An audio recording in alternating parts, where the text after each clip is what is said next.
Yeah, check 1 2, check 1 2. Is this mic on? Is this mic on? Hey, listen, man. It's the one and only trendsetter DJ Sense, and you're listening to CockTales. Dirty discussions with Kiki and Medina Monroe. Yeah.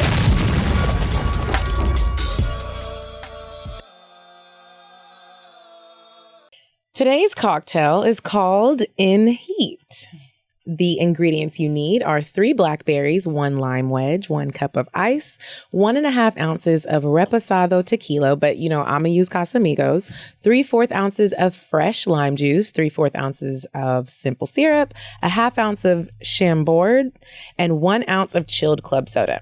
So this is how you're gonna make it. You are going to skewer 1 blackberry and the lime wheel on a pick.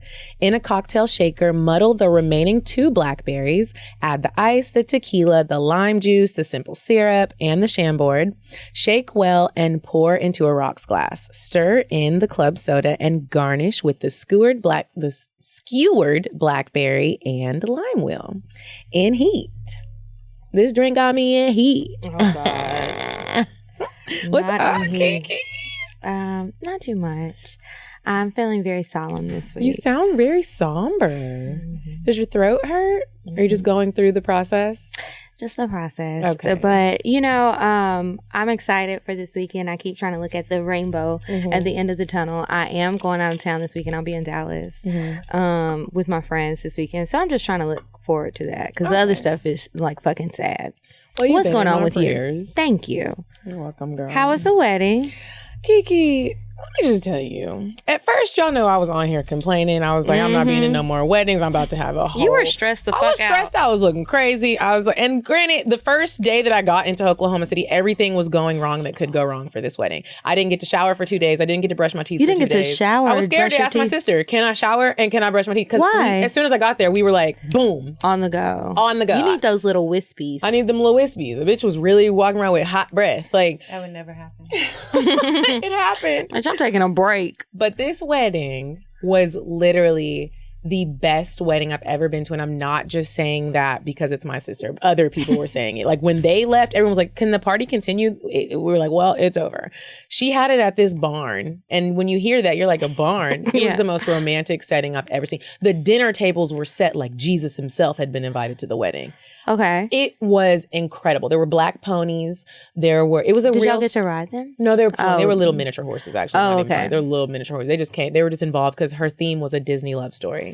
Oh, gotcha. She came down to a whole new world. Everything was just the detail, luxuries in the detail. And my parents and my sister and everything that they spent money on, they just made sure they paid attention to the detail. Obviously, it wasn't $1 million wedding, but it looked like it. They had things for people to do at every moment. There was a caricature station. It was like Disney World. There was a little Volkswagen van that was a photo booth inside so everybody could crawl inside and take pictures. There was other little different photo booth stations.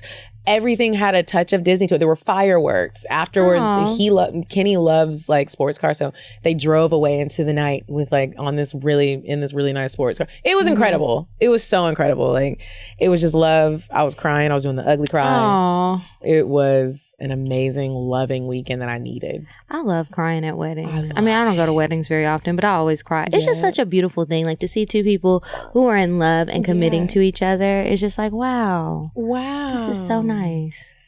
Maybe one day. Or maybe not. But yeah, what else did you do? Girl, wedding shit. I just got back. That was today? All I did was I got back late last night. It might as well have been today. Oh, okay. Well, glad you got back safe. Glad it's over. You can move on. And you won't be so stressed out. Nope. Because you have been stressed out for like a year. Girl. Almost. Okay, so today we do have a guest, but before we get to our guest, I am going to tell you guys the weird sex story of the week. You said a man is not a necessity, a man is a luxury. Like dessert. Yeah. A man is absolutely not a necessity. Did you mean that to sound mean and bitter? Oh, not at all.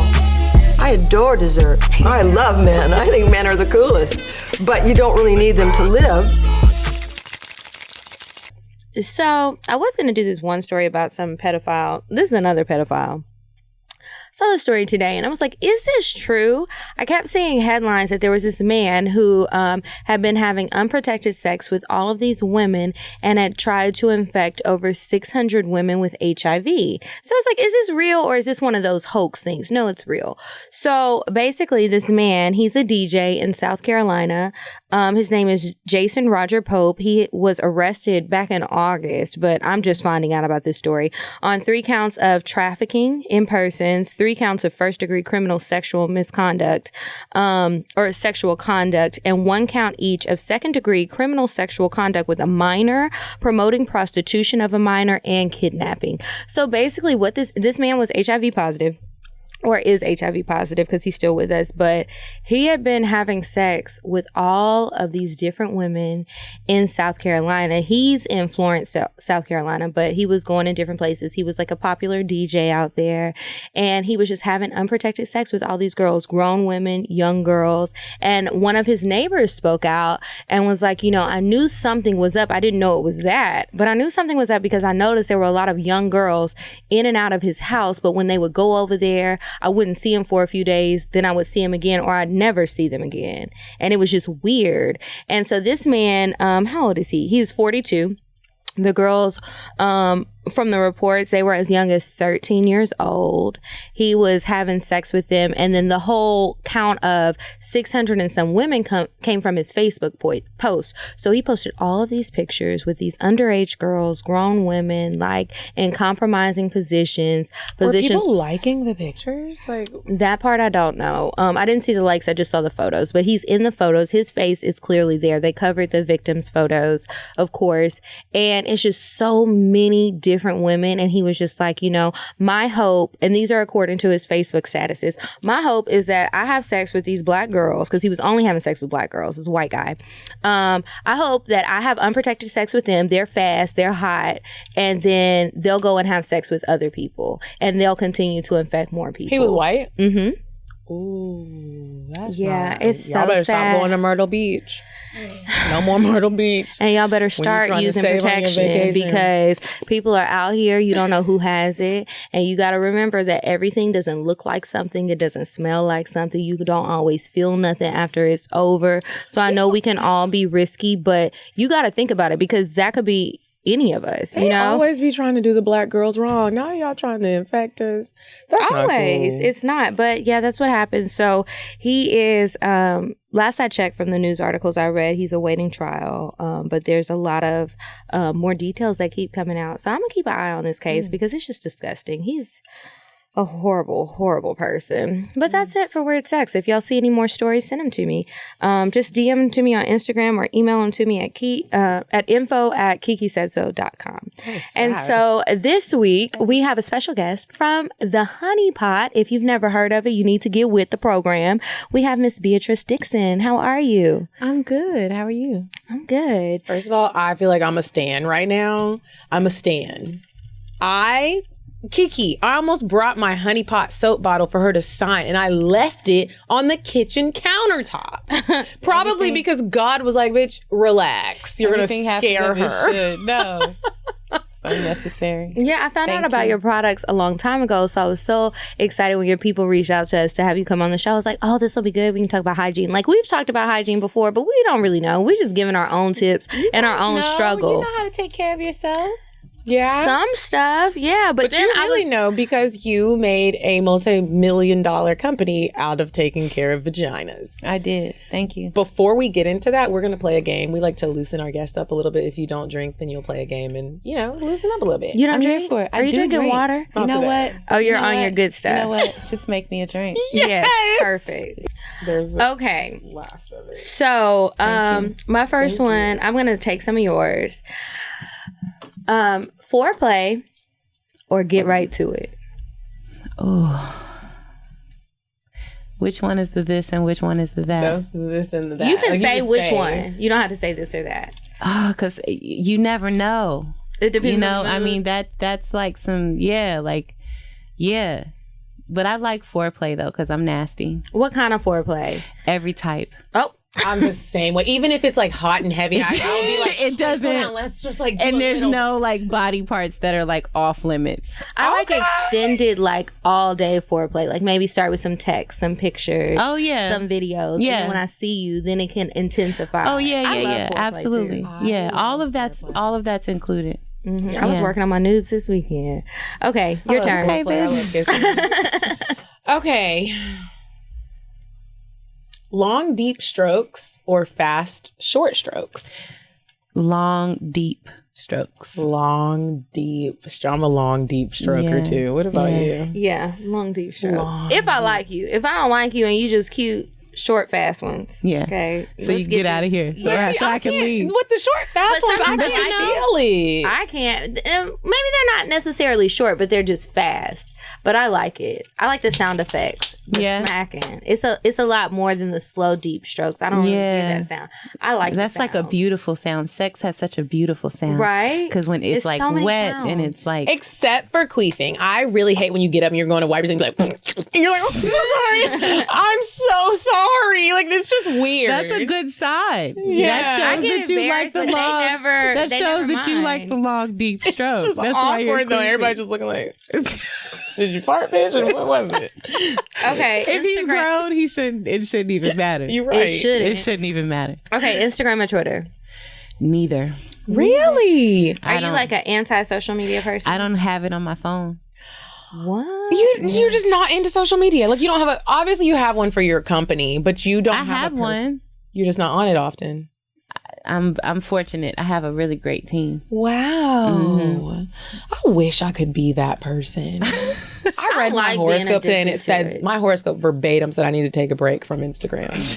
What? It said it. Where do you get your horoscope? I don't be telling people because everybody always asks because they so on point. I don't say where I get them from. But that bitch said, bitch, get off Instagram. You just gonna hold out the good stuff? That is so selfish. And I was like, dang, I just ignored it. I was like, they don't never be on point.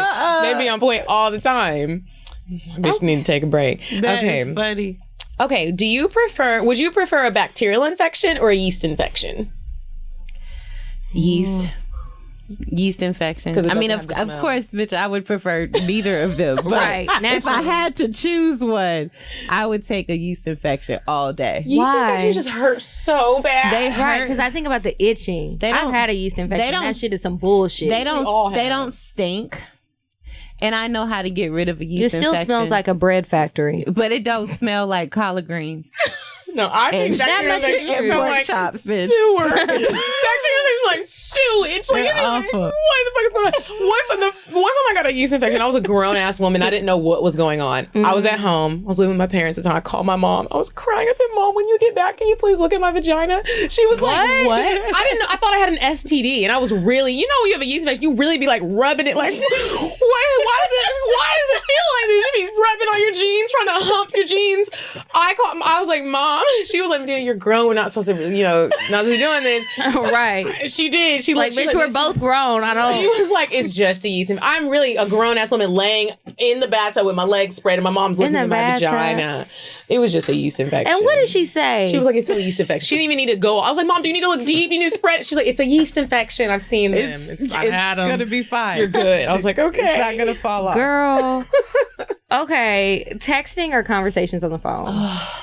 Texting. I like texting too. Yeah, I don't Sometimes really. combos. Yeah, it's just, let's talk when we got some shit to say. Okay. Because with texting, I can just like say what I need to say. What you got to say. Great. Because once we have enough time to talk on the phone, I'd rather see you in person. Exactly. Like I like the short convos, and like if we're both busy, then it's like, okay, it might take me a couple of hours to get to you because I'm doing other stuff, but I can get back to you, and then you can get back to me, and whatever. It's all cool. But if we got 2 hours and we're in the same city, let's meet up, go have a drink, go eat something. Right. Yeah. No, I definitely Or, prefer you know, texting. yeah. Absolutely. A big wedding or a courthouse wedding and then a reception? In real life, In real life. no fucking wedding. What? I'm never getting married again. Why? Ever. You meant that. Sis, look Did at you our have a eyes. big wedding before? No, I had Oh. a courthouse wedding. Mm-hmm. But I will never do that shit again. Wow. Ever. Yeah.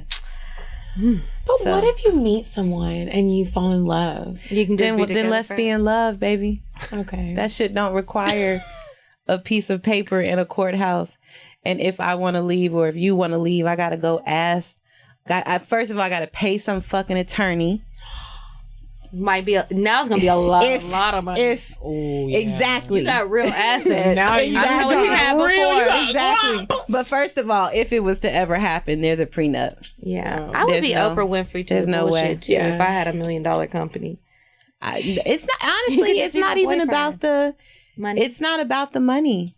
It's about my choice. Mm-hmm. You know, I cannot be pigeonholed to staying because of something that we can't control. We can control what we want, what we don't want, right? So if I can control that shit, I know what I want, I know what I don't want, I should be able to say this is not what I want and I need to leave, right? When I can't do that, or when you can't do that, if we're not able to do this thing naturally without paperwork, if it's not organic, if it doesn't flow, if it's not easy, what are we doing? What the fuck are we doing? Right? So that's the part of marriage that gets scary. And marriage is a made up thing. So, yeah, you know, it's marketing. It is. It's beautiful. I'm trying to come up in the world. It's beautiful if that's what you want. In my book, you're good on it. So good on it. I feel you, girl. Look, you learned.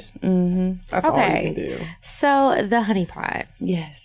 How did you come up with this idea to start this company? I had bacterial vaginosis for almost 8 months. Actually, for 8 months. It's probably almost 9 months.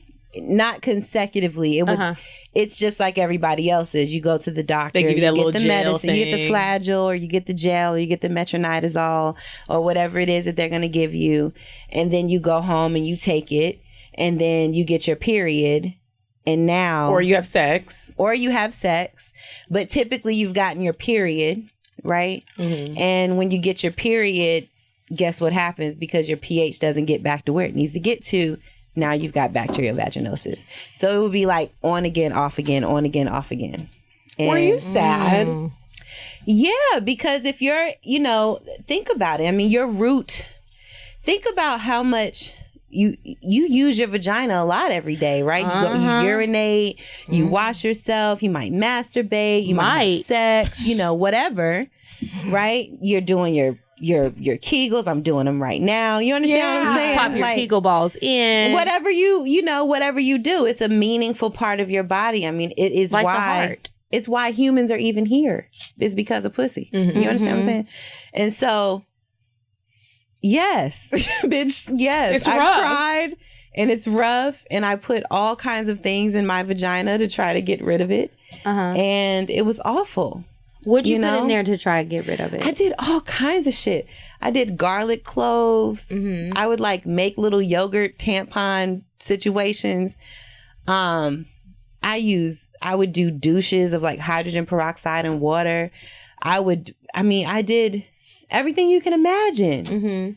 I would use the terrible, awful shit that you shouldn't use, but you gotta have sex. So you can't be out here with a stank puss. And you can't. That's not even just you gotta have sex. When you go to the bathroom and you have BB, that's when the smell just be like broop, broop, broop. Like it just takes over the air, and you're like, wow, my vagina really smells like a whole sewage and a dead body, a mortuary. It is. I've had BV a lot. I feel like that's why I connect so well with your product, because there was a point in my life where I was getting it so often, way longer than 8 months, and even every now and again I get it and I'm like, what the fuck is going on? I became vegan at one point because I was like, maybe it's what I'm putting into my body. Yeah. Your story really has resonated with me, and a lot of women, and people don't want to admit it because the shit is embarrassing. Yeah. So the embarrassment that comes along with it, were you ever scared to really be like, look? No, I mean, well, maybe I was. The thing that sucks is that women are meant to feel a lot of shame. And it's unfortunate because diseases and infections and things like that, don't show up for men the way that they show up for women. Exactly. Right. So it should be more sympathetic or empathetic, right? That women have these issues. A man will never have these fucking issues, right? Like, let's just say, make it what it is. You know, all kinds of things naturally happen, which are beautiful things, but still. So, you know, so yeah, I felt ashamed. You go to the doctor, you feel shame. You feel ashamed with yourself because you're like, why can't I figure this out? I'm not nasty, but you feel nasty. You feel dirty. You feel dirty. Yeah. And it sucks that we've been conditioned to allow something that we can't control, right? Or that we haven't understood that we could control, that we would be made to allow ourselves to feel that way. It's despicable. You know, but honestly, I wouldn't take it back, because if I didn't have all the problems that I've had with my vagina, then maybe we wouldn't be sitting here, you know? So I have a question. Yeah. When the first time you had BV, how did you know you had it? Was it the smell or was it something else? Because I know that sometimes the smell is like a telltale sign, but you can have a smell and it could be something else. No, you can.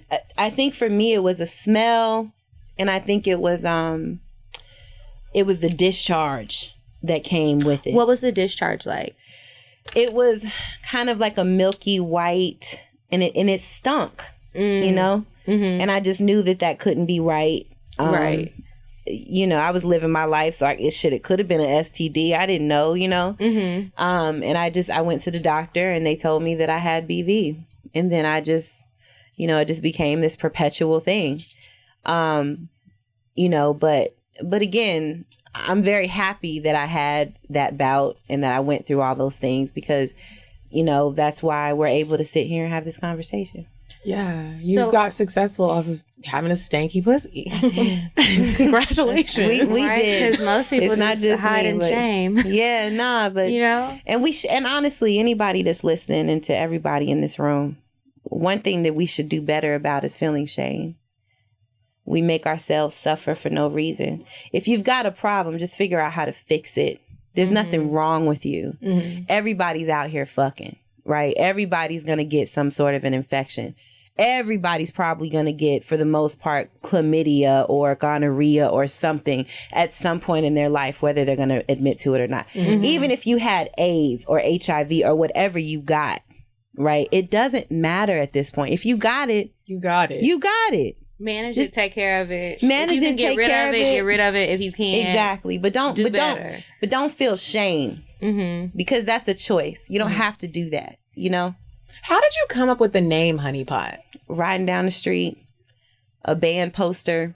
Band was called Honey Pot Band, and I was like, huh. That's a cute name. I think I'm going to call my company Honey Pot. That's so cute. Yeah. Honey Pot. Not a special story. So how much work did you have to put into coming up with the formula for like the wash specifically? Because that's the first thing of yours that I tried. And can you tell us the real work? Don't give us like this story of just like, unless it is just like, oh, I put some garlic, mashed it, put the coconut oil, and it just worked. No. I had a dream with an ancestor who gave Did you know the ancestor? I didn't. But I did not have a dream. I did not know the ancestor. But I explained it to my mom, and she said who it could have been. But it doesn't. You know, at this point, it doesn't matter. But I had a dream with an ancestor, and we were just sitting at a table, and she said that she knew that I was dealing with the infections, and that she knew how to get rid of it. And she handed me a piece of paper, and it had all these ingredients on it. And she said, you know, and I'm thinking in my mind, in the dream, I'm thinking, how the hell am I going to remember this? Because it was almost like I knew that I was dreaming. It was crazy. And she said, don't worry about it. I'm going to make sure you remember.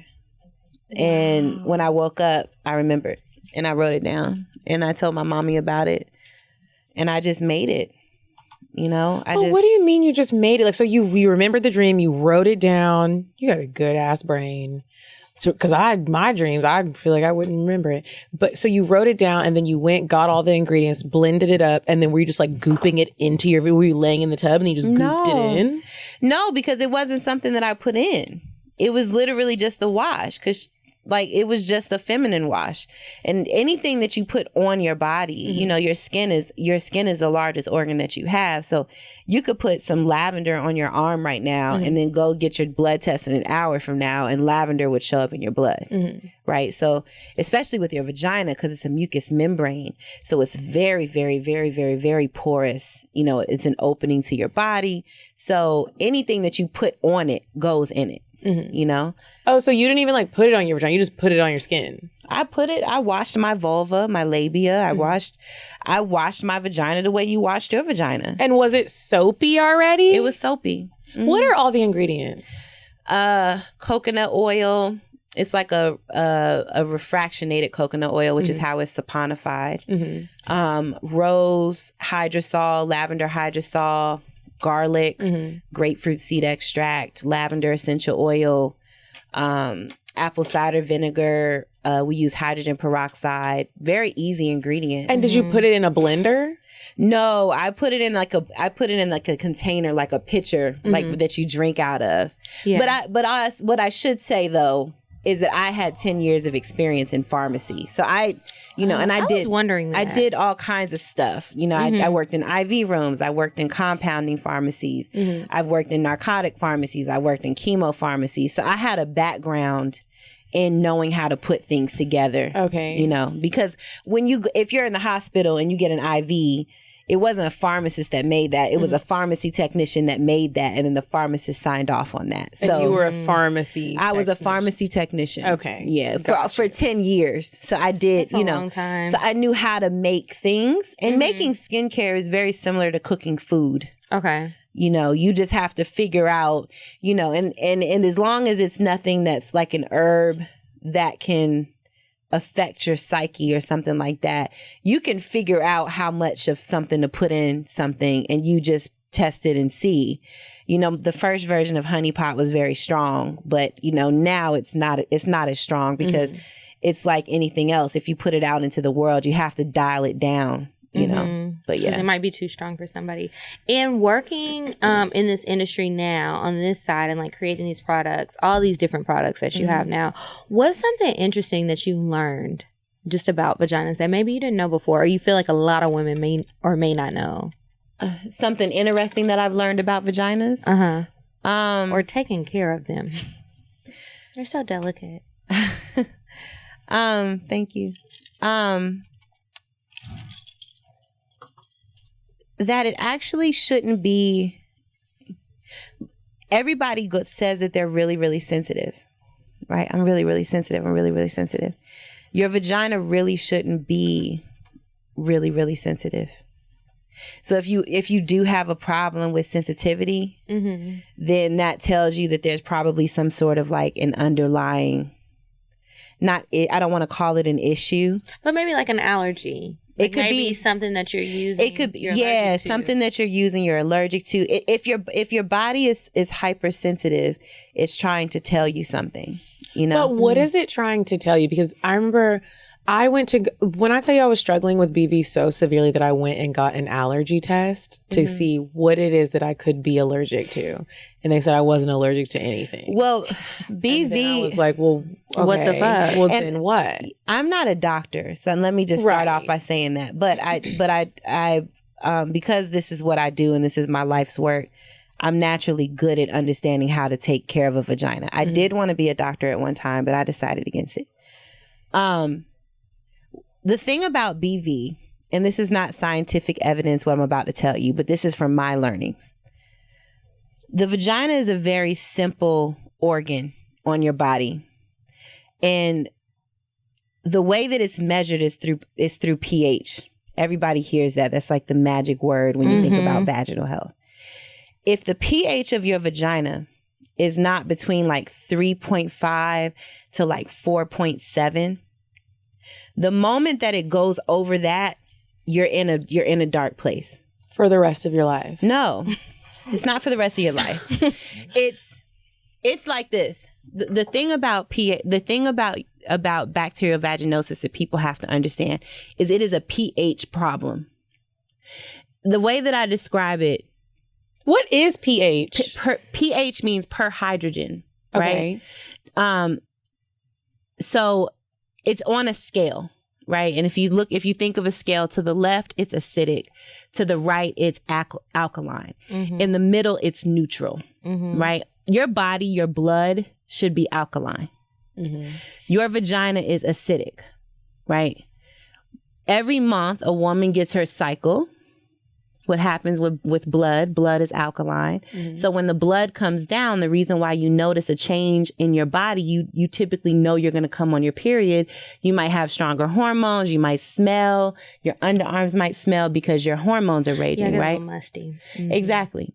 So, and also what happens is the smell of your vagina changes. It's prepping for blood to come. Because when the blood comes down, it's gonna make the pH of your vagina go up.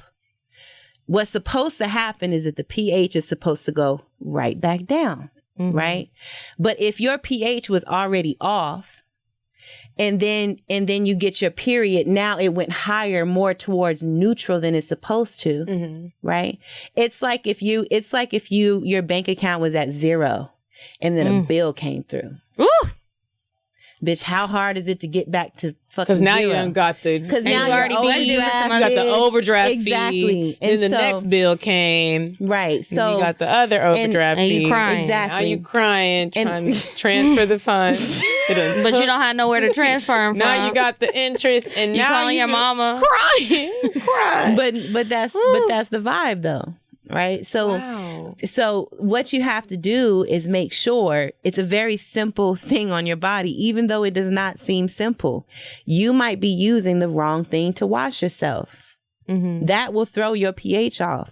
You may be allergic to the person that you having sex with. The girls were talking about that today. A lot of girls were saying that they found out through their doctors that the doctors were like, I think you're allergic to your boyfriend. Yeah. Whoever you're having sex with. Exactly. So you have to pay attention to that, because if he comes inside of you, a man's cum is actually very healthy. It's crazy. If he's healthy. Right. But for the most part, if he's healthy, if he eats well, if he drinks water and takes care of himself. Water. His cum is really good for you, actually. But it's not good for you. It's good for the inside of your body. It would be good for you to eat. Right. And it's meant to go into your vagina so that you can have babies. Right. But cum is alkaline. Right. So when you try to mix an alkaline thing with a really acidic thing, or an acidic thing that the pH is off and it's not where it needs to be, plus you're using the wrong thing to wash yourself, you may not be eating the right way. You understand what I'm saying? You may not even be cleaning yourself properly. Experiment. It's a bad chemistry experiment. And that's what you have to pay attention to. So let me ask you this. When you created this product, was it the product alone that cured your BV, or did you also have a change in your eating habits? Were you like, okay, I also got to change what I'm putting in my body? At that time, I was so vegan. I did not eat rice. I did not eat potatoes. And did you do that because of what was going on? No, I did that because I had just made a huge lifestyle shift. Okay, so you were already vegan when you already started. I was already vegan when this happened. This can happen if you're a hardcore raw vegan. This can happen, right? Seriously.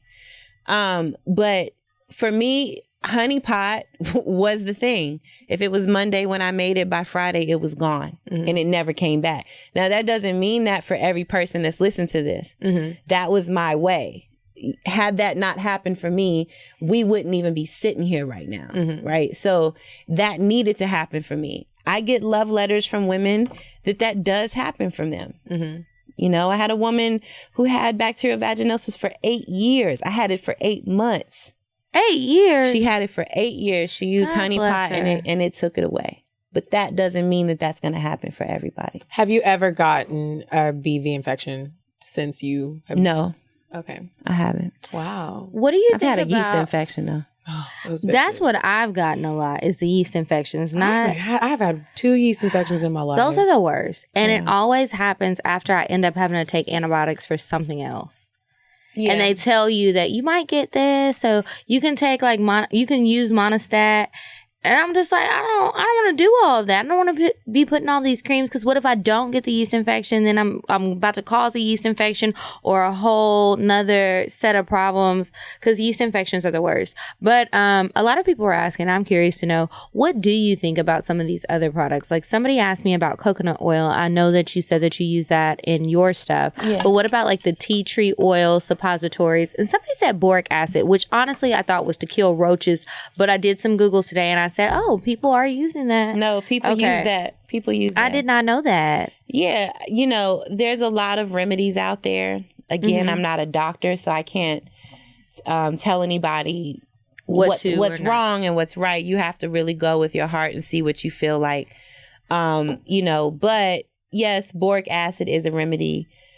Tea tree suppositories is a remedy. Honey pot is coming out with remedies this next year, which I'm really excited about. A suppository type of thing? Yeah, we're doing a suppository and a cream. So we're we're going into clinical trials for that right now. When you do stuff like this, since you are not a doctor, are doctors mad at you? Absolutely not. Okay. No, doctors are happy that I'm friends with doctors that are OBGYNs, and you know, if it's a doctor that doesn't give a fuck, then yeah, they're probably mad, right? Because bacterial vaginosis keeps a lot of OBGYN offices open, right? But if it's a doctor that really cares and like cares about her patient and sees them as a human, you know, then they're absolutely thrilled that they can offer their patients something that's actually going to work for them and give them some relief. Wow. But I look, for me, I'm not in business. I don't really give a fuck about doctors being mad or not being mad. The only thing that I care about is being able to develop products for women that work, that are efficient, and that can give them all the things that they need, whether it's daily, monthly, you know, whatever it is, whether it's sexual, whatever it is. I want to develop really beautiful products for women that work. Do you think you'll start making tampons? I already make them. You do? You already have tampons. Oh, I thought she just had pads. I was That's on the okay. website. No, that's cool. Yeah, we have tampons. Yeah, we have a natural, clean tampon right now. We're transitioning into an organic cotton tampon next year. Yeah. I'll have to switch, because I don't like pads. I like your panty liners. I don't use pads. I use tampons. But like, to know that you have those, I got to look for them in the store. They're not in the store yet. Where are they? They're on our website. Oh, okay. Yeah. We're working on getting them in stores. Okay. So dope. I cannot believe we're really sitting here with you. This is such an honor. Sister, that makes me feel happy. Thank you for feeling that Thank way. you. We're going to take a quick break, and then we're going to dive right back into this discussion. All right, you guys. Taking care of your body and your mind is important, whether you meditate, exercise, or take a hot bath to unwind. Feeling good is good for you. And with Dipsea Stories, you can reach a whole new level of self-care. Dipsea is an audio app full of short, sexy stories and guided sessions designed to turn you on. Each story is created with women in mind. They're relatable and immersive. And there's something for everyone. Whether you're into men, women, or maybe both at the same time, find stories about strangers meeting on the beach in Mexico, or seeing that ex you can't stop thinking about on the subway, or a partner who wants to up the ante in the bedroom. And the guided sessions can help you unlock new confidence or heighten intimacy with your partner. Those are read by Medina Monroe, just so y'all know. And for our listeners of the show, Dipsea is offering a 30-day free trial when you go to dipseastories.com/CockTales. That's a 30-day free trial when you go to DIPSEA stories.com/CockTales. dipseastories.com/CockTales. Okay, guys, remember to check out ratedintimate.com. Martina, did you get a chance to try out your products? Girl. What'd you try? Because you made a face of pleasure. The We Vibe, the one that you were like, that one can connect to the Wi-Fi and the Both music. of them do, don't they?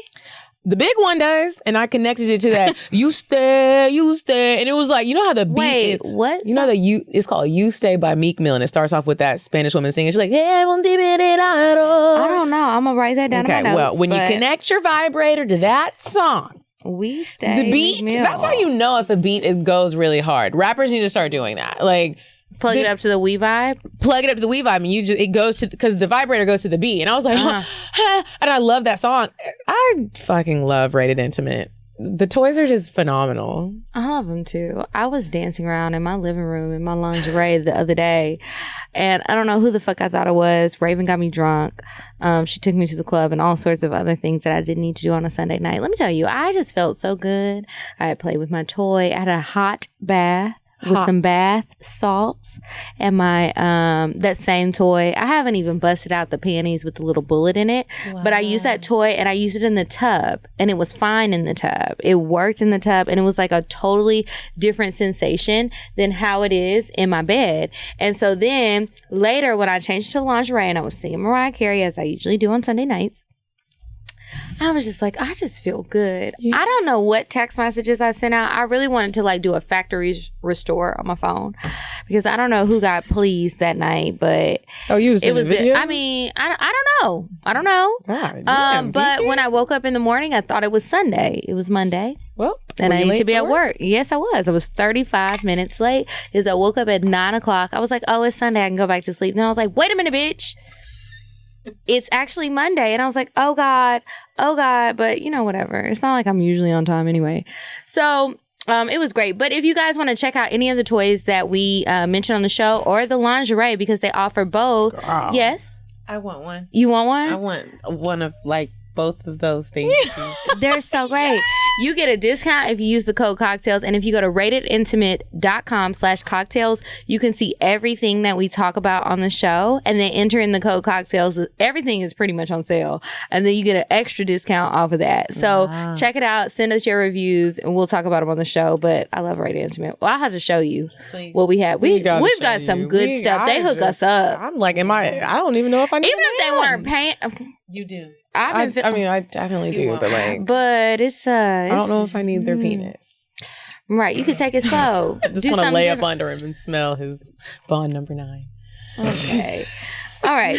Okay, so now we're back with Beatrice. So I wanted to know, do you think that I saw lubricant? Yeah. What's in the lube? It is glorious. Ooh. It's kiwi vine extract. Does it have a scent? The kiwi? Because I love that smell. Because it's not from the kiwi fruit. Oh. It's from the kiwi vine. Okay. Which grows the fruit. Okay. So the source. The kiwi vine is what makes kiwi so wet, and basically it feels like the way that the mucosa feels when you're aroused. Mm-hmm. It feels like the same exact feeling. It's fantastic. The same consistency and everything? The same consistency. Yeah. It's glorious. So it doesn't feel, and it's water-based, so it doesn't feel like you're using lube, Oh, it feels like you extra juicy. It just feels like you extra juicy. Yeah. Extra juicy. Add that to my shopping cart. I wonder, I was reading some stuff up on about you today, and I was wondering, how did you get the funding to do this? It said that you got $1 million in funding to do Honey Pot. Is that correct? We've raised more than $1 million. How did you do that? Because as Kiki and I, we're young entrepreneurs with our podcast, and we are also trying to fund something. Mm-hmm. And sing along, and wanted to know, how did you do that? Like, what are the steps in like successfully coming up with the money to make your dreams come true? First of all, the first amount of money that we raised, my brother Simon Gray, who's also co-founder, one of the co-founders, we basically went to the Bronner Brothers hair show, but in order to go, because that was how we launched, in order to go, we needed money because we had to buy labels and caps and bottles and ingredients and buy a website. I mean, it was all this stuff. So he found $20,000 by somebody that he knew. He found $20,000. Well, he's an accountant, so he's connected to people with money, right? So then, so we did that, and then years later, like 2 years later, Target came to us and said that they had heard, the buyer had heard about our product. She was getting her hair done and she had heard about our product by her hairdresser. And so they reached out. We still had to go through everything that everybody else has to go through. But once they got to a yes, then we had to go find money. So, but to make so much product to put. Yeah, but the important part was that we had the distribution to do that. You know what I'm saying? If you're working on a product line, you know, you want to make sure before you ask anybody for $1, you want to make sure that whatever the thing is that you make, that it works and that it does what it needs to do, and that you've put your own sweat, blood, and tears into it. You know, a couple years later, we raised money. We raised $3 million with the New Voices Fund. But again, we had a reason to raise the money. You know, we were getting into more retailers. We needed to hire people. You know, and to be honest, the amount of money that we've raised, maybe we've raised like $4.5 million, which may sound like a lot of money in our room, but but it's not. It's a lot of money, but it's not, but a lot of money is relative. Right. It's not a lot of money because when you look at what my competitors have done, they've raised nearly probably like $70 or $80 million. For Summer's Eve? No, not for Summer's Eve. Because I think I'm talking about that shit don't work. No, I'm talking about my natural competitors. Summer's Eve is a multi-billion-dollar company, you know, that's owned by another company that people need to stop using. Well, I won't. You don't have to say it. I won't say that. You know, if there was no Summer's Eve, there may not be a honey pot. So I try to pay respect to the people that to the companies that came before. Plus, you never really talk down on your competitors, you know. I hear you. To answer your question, how do you do that? You create a fucking amazing business. That's what you do, and then you create a reason for that amazing business to need money so that you can grow. Right. You can do, you know, if you got game and you got people around you that are worth millions of dollars and there's a lot of disposable income, sure, you can go and you can find investors before you've hatched an idea. Look, in white America, that shit happens all day, every day. Sometimes in Black America too, right? But the only thing that you run risk of is that thing may or may not work. An investor knows that it's an investment and they could lose it. Right. But being Black, being a woman, you should have more responsibility for it, because if you fail with the investor that you work with, especially if that investor doesn't look like you, if you fail, the next girl that comes that looks like you may not get a chance. So you have to make sure that whatever you're doing, if you want it to be a thing where you need to raise money for it, make it a thing. You know, make it something that goes. Honey pot comes from nothing, right? So, you know, you can do it. You can make it work out of nothing. I know that because we did that. So, wow. As you grew your product, did you have to change your formula at all? Yeah. Well, I know that you said you had to take it from being stronger, but did you have to change like your packaging or like your marketing strategies? Absolutely. What did you have to do? It's changed over the years. You know, when we first started, the thing was, let's just put a label on a bottle and order a cap and go to all these small suppliers to try to make this thing work. You know, but now that millions of dollars has gone into it and hundreds of thousands of people buy this stuff every day, right? Now we have to have a strategy for everything. Now we've got other people's money in our business, so we have to really be respectful and keep our eye on the prize, because we've taken other people's money and we don't take that lightly, right? And then even on the bigger scale, we also don't take it lightly that women have allowed honey pot to be in their lives, right? So now everything has to have a strategy. If anybody talks about honey pot, we have a design agency. They literally have what's called like a brand Bible that you have to create. Because once you're spending hundreds of thousands of dollars like on a website, right? Like our website costs a lot of money, right? There's other websites that cost more money, but it costs a lot of money to create, right? But what built up to that cost is the look. How does it look? How does it feel? How does it sound? What colors is it? Who do we want to talk to? If it's millennial women, if it's millennial Black women, it needs to look, sound, feel like a certain thing. So absolutely, we've had to change our marketing strategies. We've changed our packaging. I'm always having to make sure that, our wash just went from being like 98% natural to now being 100% natural. So now Honey Pot is the cleanest wash on the market. Our goal is to always try to improve our products across product mix, across ingredients, and then also across cost. Because that's a big thing too. We want our customer to be able to afford our wash. So our goal is to always try to improve that cost. We used to be at $9.99. When you started. When we start, yeah. I mean, at one time we were even more expensive than that. We were like $11.99. And now it's what, $7.99? Now it's $8.99. But again, it took time to get to that because you have to be. The more you buy, the less whatever your product is cost. Right.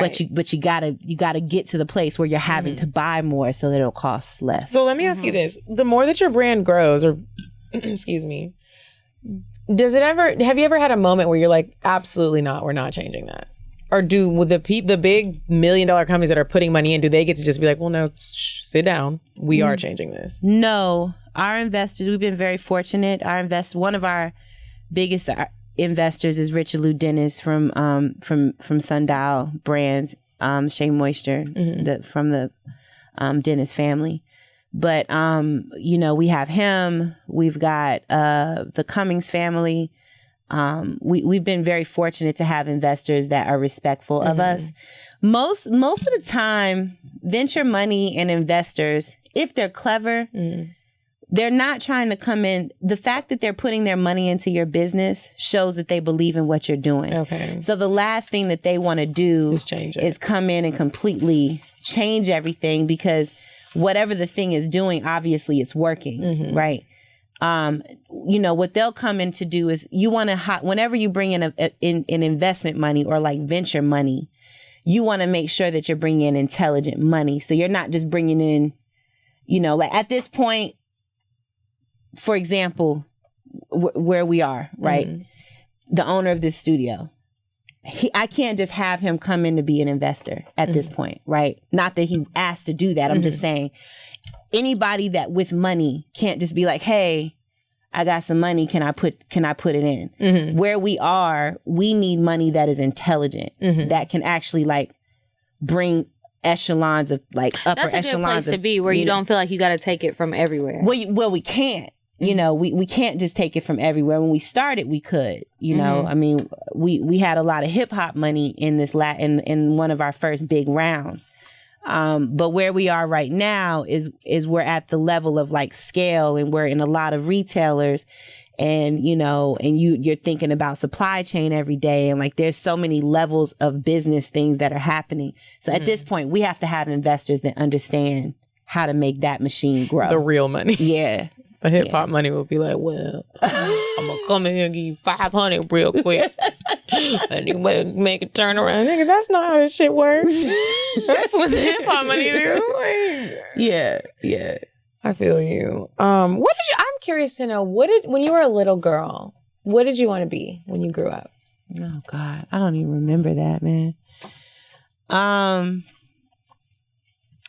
But I think I wanted to be a doctor. Oh, so this kind of lines up with that. Like, she's not a doctor, close. but like, I'm a healer people. though. Yeah, I'm a healing healer. people. Yeah.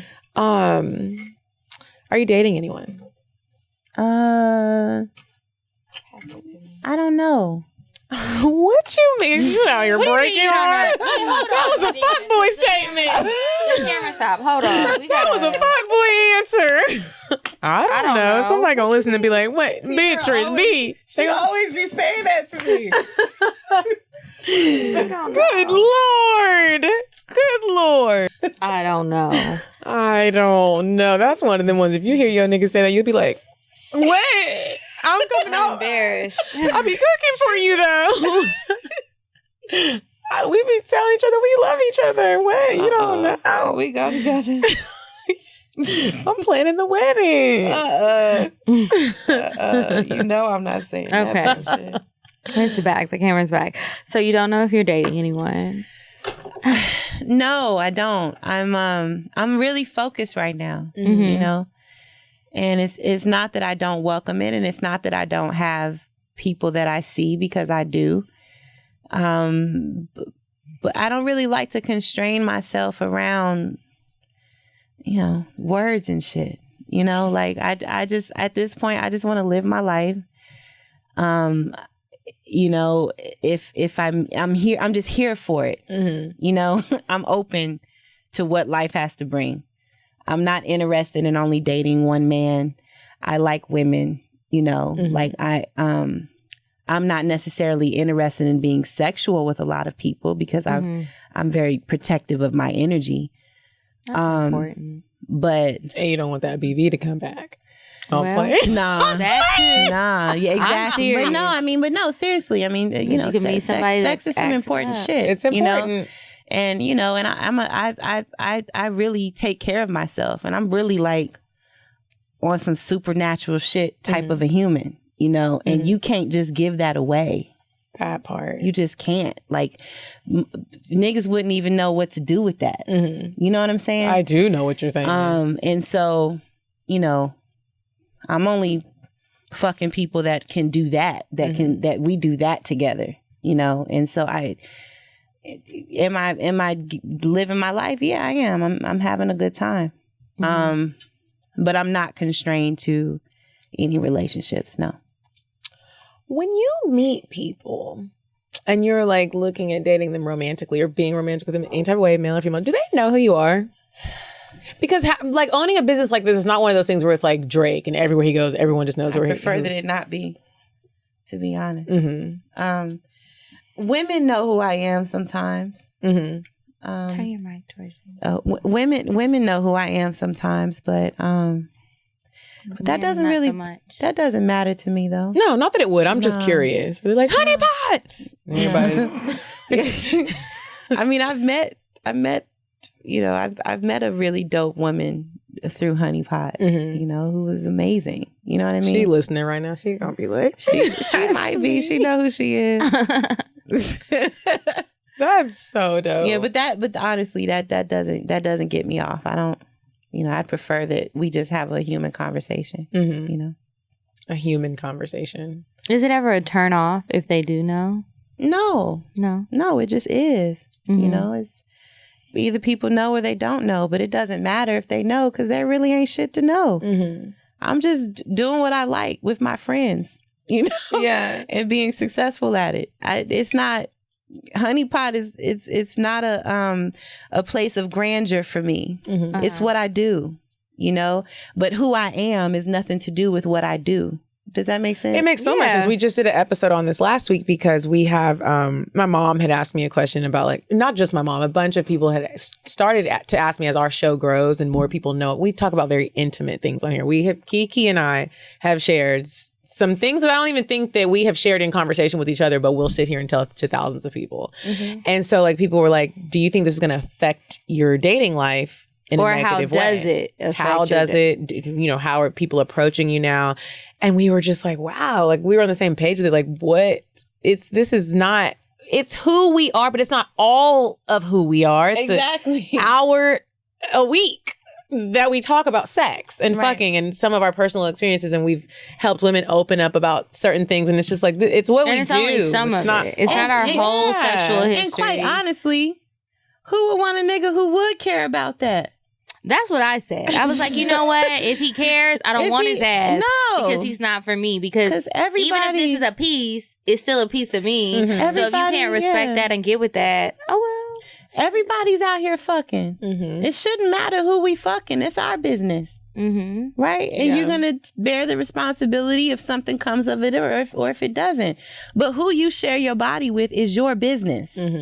Right? You should never feel ashamed of that. And if people are, sure, is it harder for me to date? Yes. But I'm an alpha female, you know? I'm I'm very authentic to who I am.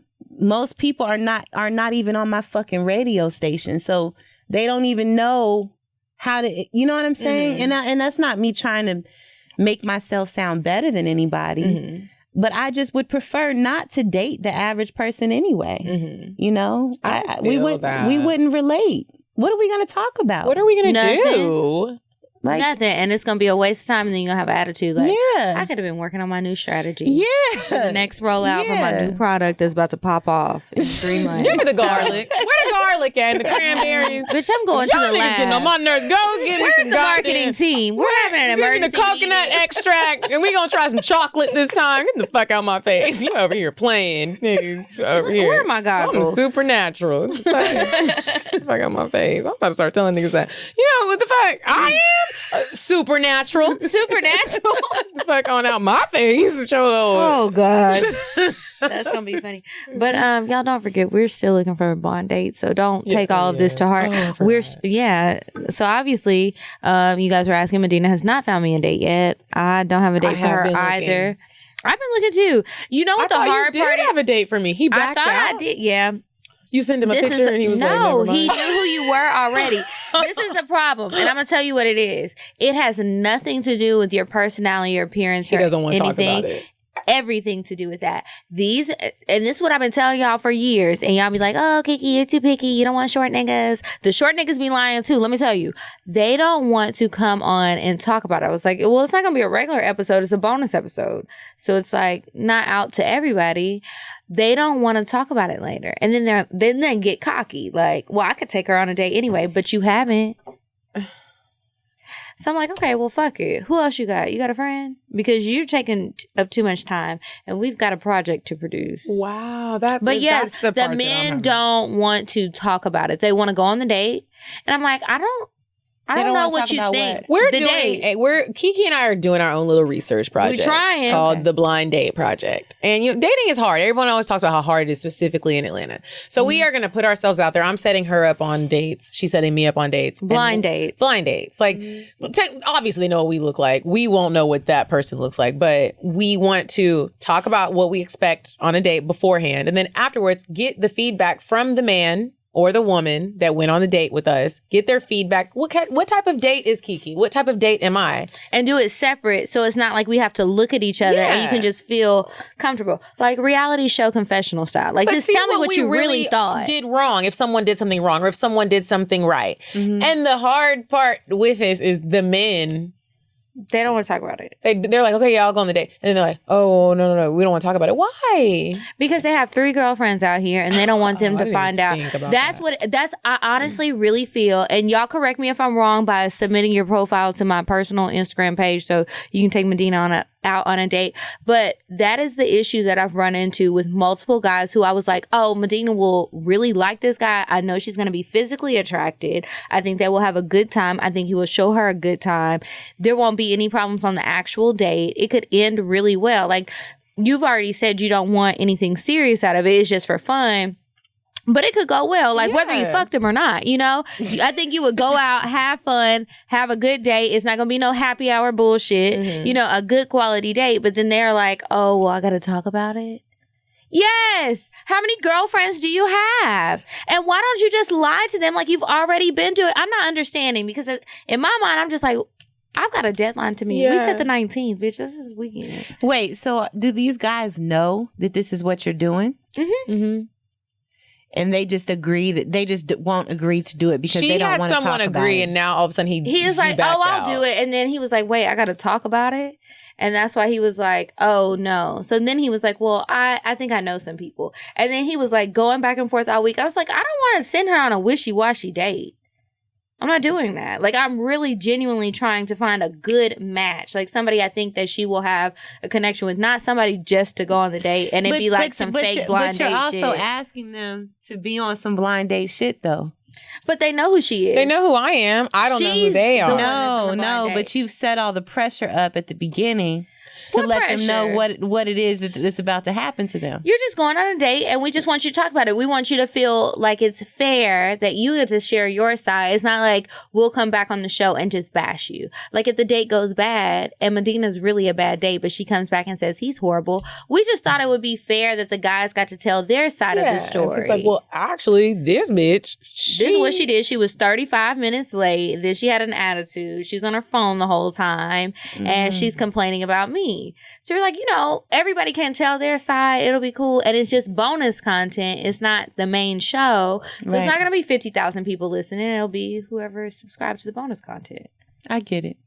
It's very hard, but we're going to make this happen. I feel like I'm going to have to set you up with a woman. Because the women are ready. And I might have to set you up with a non-black man. That's fine. Okay. You date women too? Yeah, I do. I'm kind of scared for whoever Kiki's gonna set me up with because I feel like it's gonna. I don't know because I feel like it's gonna be listeners that are just trying to like fuck. The listeners do want, but I have some like some. Bitch, you said you wanted them for a good time, not a long time. Now, which one is it? But I know some women who are like, okay, no, they want to wine and dine you. Got to do with getting fucked, but they still want to wine and dine her. The listeners. I don't want it to be like they're just like we get on the set and they're like, okay, you ready? Get the drink, get the chat. No, they're ready to. They got gifts ready, bitch. What? The women are ready for you. That's why I'm like, with Natasha. Where's she at? It's not Natasha, but okay. Y'all hear that? I know y'all listening. We'll talk about it tomorrow. Thursday. Sorry, Thursday. Kiki, are you open to going on a blind date with a woman? I'll go with a woman, but I want a woman like me, like a girly woman. Girly girl. Okay. Mm-hmm. Oh, you like boy girls? Like I don't really care as long as you look good. Medina's the more open one on every aspect of like except for the eating booty part. You the one that like. I'm not talking about that. I'm talking about physical appearance. Ain't nothing wrong with it. I don't mind eating booty. No. Same. I think it's fine. Is it clean? Yeah. What's that meme? Did you post that? Yeah. Well, it wasn't me. With the wipe. The booty. Like, let me clean this booty. Let me wipe the booty first and see what this wipe looking like before I eat that ass. But I can go on a date with a woman, but a girly woman. I will go on a date with a couple. I would prefer a couple to just a woman by herself. Do y'all hear this? We are open to all the dates. So Mitch, it's getting desperate out here. It's Desert Storm. Bitch said Chirac. Okay. But don't shoot me though. Hands up, don't shoot. Okay. Oh, good God. Should we move on to Indecisive Diane? Yeah, we gotta move on. It's almost 10 o'clock. So we're gonna go on to Indecisive Diane, then we're gonna go to advice, and Beatrice is going to help us with this advice, and I'm so excited about this. What if you could use one program for all your health and weight loss needs? No more hunting for training apps or workouts or calorie trackers and meal plans. Plus, you can add a goal specialist and a community of members to keep you motivated and accountable. And it's like a workout bestie all in one place. If that's what you're looking for, Noom is your answer. I know that I'm constantly telling you guys about what's going on with me trying different diets and trying different workout plans, going to the gym, not going to the gym, trying different apps, trying different websites and all of these different things, and things just aren't working. Part of it is like trying to figure out the habits and trying to figure out what's going to work best for my body style, because what works for me may not work for the next person. And that's the beauty of Noom. So when you go on Noom, you enter in all the details about what your goals are, what you're trying to do. It's not a weight loss app. It's not a diet app. It's not a calorie tracker app. It's really just to help you develop and keep track of whatever your goals are as far as maintaining your health, losing weight. You don't have to lose weight to do it. You can maintain your same weight. But if you just want to make sure that you're making healthier choices or getting in the habit of being more active, whatever the case may be, Noom will help you do that. You have a community of people who you can message and talk to and make sure that you're all keeping each other motivated. You also get a goal specialist. Now, if you're anything like me, I don't like to be micromanaged. I don't want somebody who's like, oh my gosh, you can do it. You can do it. You can do it every 5 minutes. Like, calm down. It's not that deep. I prefer somebody who will just make sure that check in every now and then, make sure that I am staying on track, or if I'm having issues, like what are the issues? Is there anything I can do to help? That sort of thing. And Noom allows you to even personalize what type of personality your goal specialist has. And the goal specialist is not a computer. It's not a robot. It's an actual person on the other end of the phone who's there to help you and keep you motivated along the way. I want to feel more confident in the things that I wear. I want to make sure that I'm constantly choosing healthy things and not just doing it for 5 days and then on the 6th day I'm binging on sweets and stuff because I just went cold turkey and deprived myself of all the things that I want. I want to make healthier decisions every day. I want to be more active, and I want to make sure that I'm going to be around for a lot longer. They say Noom is based on a cognitive behavioral approach. And I just say it works. Like, keeping track of my habits and looking and seeing like this is where it's at this time that I'm messing up, or, you know, whatever's going on with me has been so helpful. And I really enjoy Noom. I actually started using Noom before Noom reached out to want to work with us. It's not a diet.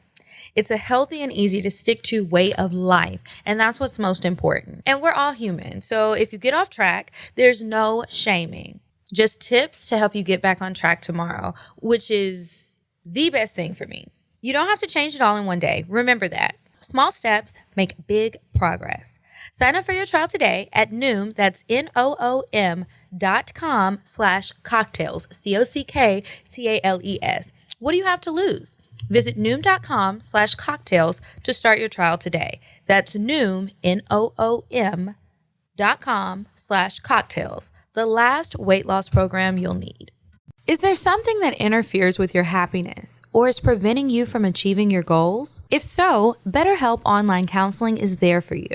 BetterHelp offers licensed professional counselors who are specialized in issues such as depression, stress, anxiety, relationships, sleeping, trauma, anger, family conflicts, LGBT matters, grief, self-esteem, and more. Connect with your professional counselor in a safe and private online environment. Anything you share is confidential, and it's so convenient. You can now get help at your own time and at your own pace. You can schedule secure video or phone sessions plus chat and text with your therapist. If you're not happy with your counselor, you can request a new one at any time at no additional charge.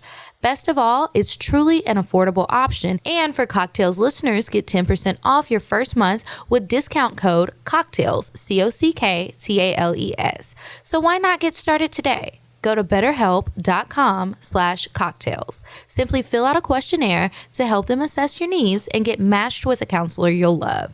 That's BetterHelp, BetterHelp.com/cocktails. Would you stop thinking about what everyone wants? Stop thinking about what I want, what he wants, what your parents want. What do you want? What do you want? It's not that simple. What do you want? What do you want? Okay. All right, Diane. So do you have any cute little date ideas for our listeners this week? Hey ladies, it's me, Indecisive Diane. And listen, I went to Oklahoma City this weekend and there's this cute little place. It's called Nick's Place. It's a diner in the daytime and it's a lounge at night. I know it sounds really cheap, but it's not. Go here. They have American comfort food. You're going to love it. Go here with a date with somebody that has a little money. I know it's Oklahoma City. It's a little bit country, but you're going to love it. Here's the address. Here's the address, 116 North Robinson Avenue, Oklahoma City, Oklahoma. They close at 11 p.m. You're gonna love it. They don't really have top shelf alcohol, but it's okay. Go there. It's like a speakeasy. Okay, Diane. Thank you, girl. No problem, ladies. Bye. That's where we had my sister's rehearsal dinner. It was really cute. Was it? I mean, they were playing NSYNC when we got there, and I had to jump on there and tell them to change the music up real quick. Was it karaoke? No, it was just like, okay. You know, it's Oklahoma. No, I've never been to Oklahoma. I love it. No, I don't want y'all to think I'm just throwing shade, but it is different. It's country. I mean, that's how I feel when I go to Natchitoches. Yeah, it's country, but so I feel you. Exactly. That was such a great Central Louisiana. It's like nothing is there. Many places still have actual jukeboxes. But you can appreciate it. Like, would you move back? No. Hell no. I barely visit these days. Okay. It's time for us to move on to advice. Remember, if you would like to ask us for some advice, first of all, remember we are not licensed at anything but how to drive, barely. And you can email us at askcocktails@gmail.com. I don't know if you want to read any of these, but these are both advice as well. Okay. This one really stuck out to me. I'm going to read this first. The subject line says depression. Is it a deal breaker? Hey, ladies. I love the show so much. You ladies are amazing. So I need some advice. I have been dating this guy for about a month now. We talked and got to know each other the entire summer. And when cuffing season started, he immediately decided that I was the one. Things were great. I got good morning texts. I love good morning texts. The sex was bomb as fuck. And the just because gifts kept a smile on my face. When he initially presented me the idea of us being an exclusive couple, I was a little hesitant at first. I knew he had issues with depression and that it tended to hit him pretty hard. For example, back in August, he was dealing with something and got in the car and drove 10 hours to North Carolina to clear his head. He said nothing to me and basically disappeared for 4 days. Fast forward to now, and I have not seen or spoken to him in 5 whole days. He texted me earlier in the week and said that he was very depressed. So my question is, should I leave now before my feelings get even more involved? I know depression is only one aspect of a person's life, but how much of it is me just leading with empathy and not logic?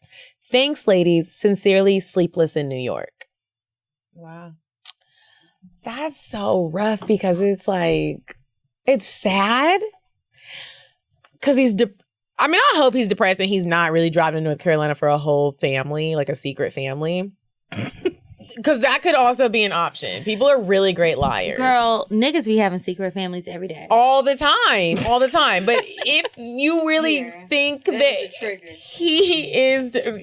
Girl, you already know. That shit came from somewhere deep. That's a whole trigger for me, too. It's like, because niggas really be lying. So it's like, I'm not saying he's lying about being depressed. Depression but is he serious. Might be. He could be. That's still an option, though. You probably need to follow him first before we dive all the way into depression. Do you have the coin to hire a private investigator? Or just turn his location on and give yourself access to his location if he has an iPhone. Yeah, find friends. And follow that nigga, because you're probably going to be real shocked. Yeah, but if he really is depressed... and you're not all the way in love yet, and y'all definitely aren't married, I am so sorry, and this is going to sound really harsh, but you're not obligated to get him through his depression. And I know that sounds rough, but if you want to live your best life and you don't feel like you want to deal with that, you don't have to. Right. That's my advice. Yeah.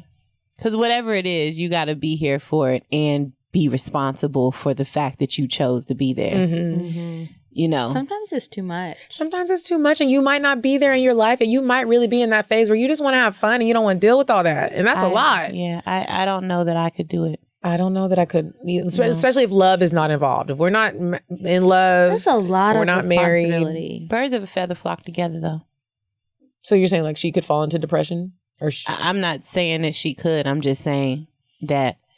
You are typically who you're with, who you're fucking. You're that's a real thing, especially if it's consistent.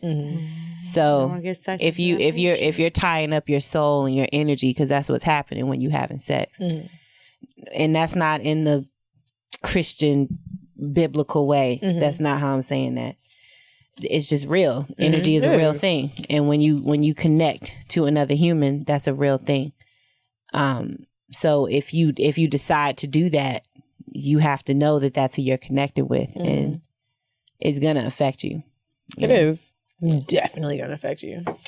Kiki didn't even have no words. She was like, bitch. I really don't. I think you got to do what's best for you, because at the end of the day, he took that long ass drive to North Carolina. North Carolina for 10 hours to clear his motherfucking head. He was thinking about himself, and sometimes you have. Also, like, all jokes aside, sometimes when people are feeling depressed or just really sad or dealing with whatever issues they're having personally, sometimes they do need to be left alone. And you let them figure it out in their own way. Doesn't mean you can't be, you can call me when you need me from a distance type of person. But sometimes you have to protect yourself too.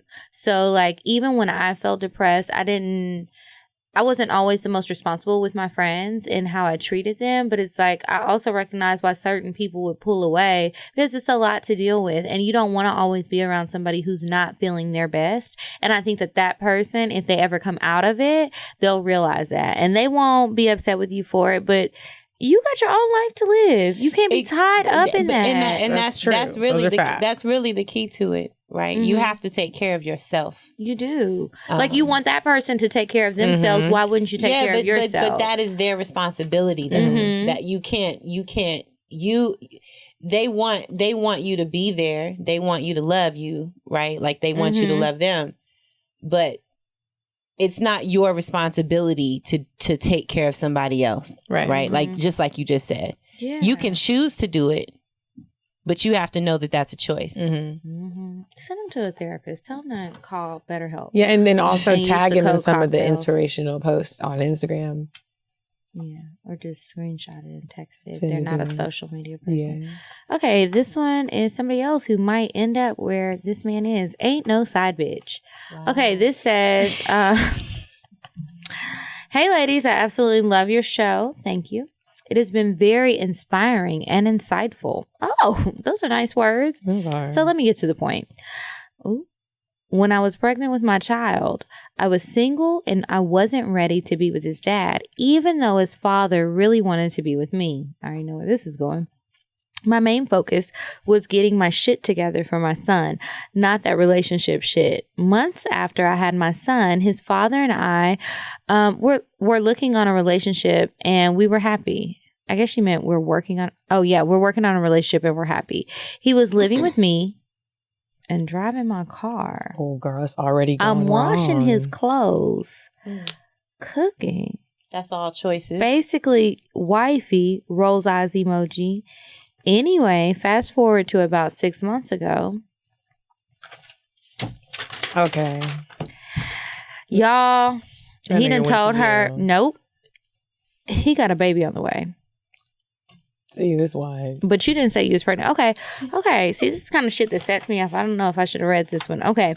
He has a baby on the way. Keep in mind, nothing changed between us at the time. But once he told me that I completely cut him off, but we were still having sex. Well, baby girl, that's not completely cutting him off. cutting him off. You didn't. Okay. Bitch, I thought I was drunk and reading the letter wrong, but that's what you wrote.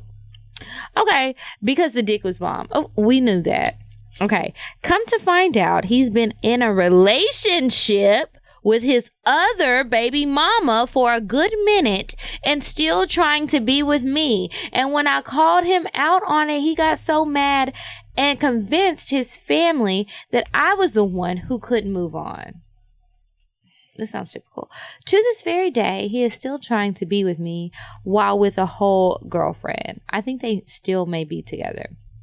My question is, do I check him yet again? Well, I want to keep the peace for our son, but this nigga got me fucked up because I ain't no side bitch. Well, and do I tell my side of things to his family and his girl? No. I have a headache. No. This is gonna, girl. If you tell them, I'm gonna be straight up with you. This is just going to lead to embarrassment, and you're gonna be ostracized from the family and possibly y'all's child together. You just gonna have to bite the bullet. You fucked up. You shouldn't have kept things going. When you said you cut him off with everything but sex, that means you didn't completely cut him off.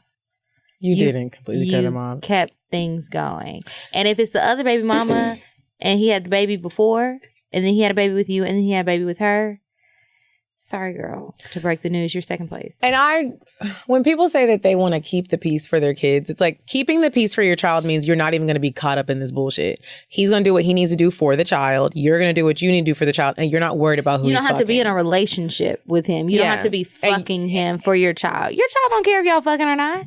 And unfortunately, you just going to, if you do really love the dude, and you just going to, if it's for your son, you just got to not. She keeps fucking with him, so I feel like stop. Use those words. Take an L. You got played. Don't try to figure it out. But did she get played though? I mean, the only reason why I think she did was because he had a whole She's writing us a letter. I think that everybody's looking at it the wrong way. I think they're all playing each other. Well, she's not playing I think that her boyfriend is just not a one woman man. Obviously, it's not her boyfriend though. It's look, baby daddy. They got a kid together, nigga. They go together. They go together. It's something for 18 years. She said she didn't want no relationship. That's why I'm saying it's not a boyfriend. But her actions aren't. But she can choose to feel like she again. I'm sorry that I'm on some devil advocate shit. Oh, it's I'm fine. sorry. But look, you got what you wanted to get out of it. You got the good D.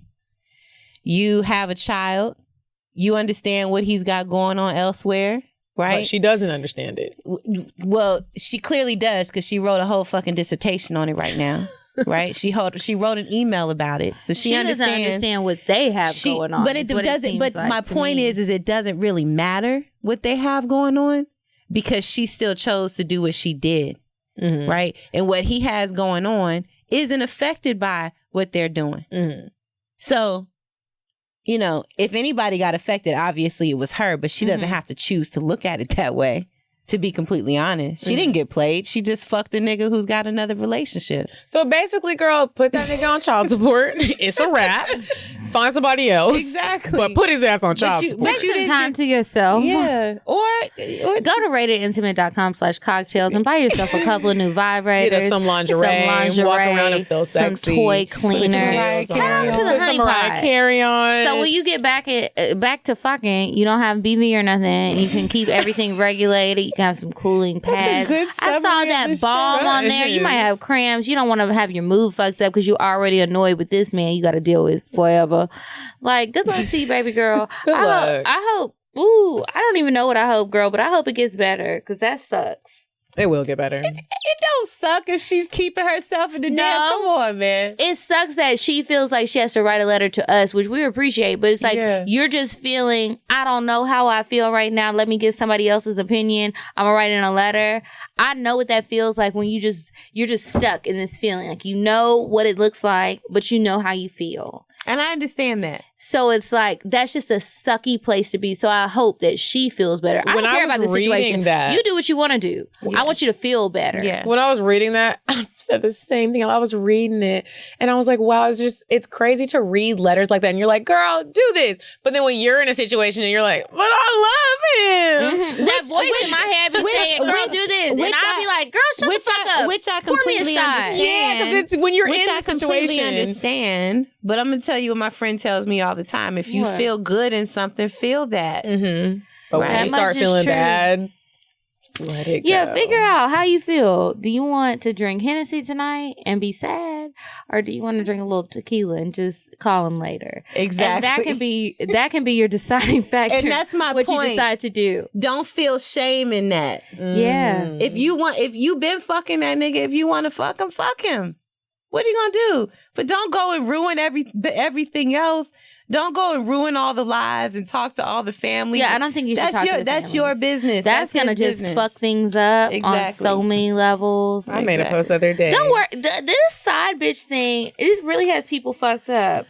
But believe it or not, a lot of people are in that position. Yeah, because it's some made up shit, man. Yeah. Like you said, marriage was. It's some made up shit. Have you ever been a side bitch? You know that. Oh, me too. Have you ever been a side bitch? Yeah. Okay, we all been side bitches. But it's like, what the fuck does that even mean? Mm-hmm. Read your next thing, man. Okay, yeah. What's the next letter, girl? Are we going advice or are we moving on to cocktails? Just one more advice. You got an advice up? I do.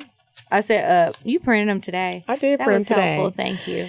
Okay, so this one, the subject was middle school love. She says, hey, y'all. First and foremost, please keep me anonymous. I've been listening to your podcast for going on a year and just love everything about it. Now, for my advice. There's this guy I've known since I was 13 years old. We've always vibed and had chemistry, but nothing ever came to fruition until we graduated and both had our first child to other people. We used to just have sex here and there, and then he went to jail. Oh. He came home after a few years and we reconnected. We started hanging out and sleeping together again, and then I just ghosted him. I can't really remember what caused me to do it, but I used to have an issue with handling my emotions and I would just stop talking to guys before it got too deep. The next year, he went back to jail. I always thought about him because we just had this connection, but I figured he ended up finding someone else in jail or was mad at me for ghosting. Fast forward to him. You're trying. Okay, I'm love after the booty. Fast forward to him coming home again. We ended up running into each other a couple of times, and after like the third time seeing each other, he asked for my number. I was just ending a relationship and figured, why not? So we started getting back acquainted and chatting, and he told me that he was actually hurt that I ghosted him years ago. He asked if it was something he did. Was it the sex? And I said, absolutely not. He has a beautiful big dick and knows how to use it well. But I told him I was dealing with some emotional shit and I've been working on getting my mind right over the years. So here we are hanging out, enjoying each other, and he drops a bomb on me. He might be going the fuck back to jail. I'm like, nigga, you're the worst criminal alive. Please stop. But the tea is, I love him, y'all. I'm in love with him. Like, I'm really in love with him.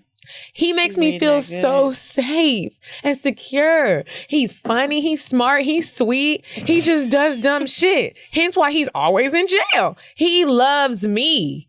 He's told me numerous times. So what? So what I'm asking is, should I ride this shit out?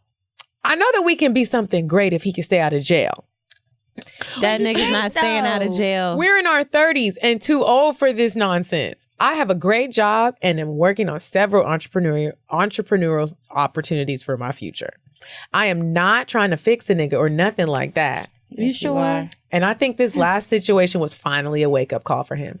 I want to try and make this thing work, but I never dealt with a nigga in jail. Help. Well, you dealt with the nigga in jail because this nigga been to jail about 3 times in the 5 email. different times in the email. Yeah, like what the fuck?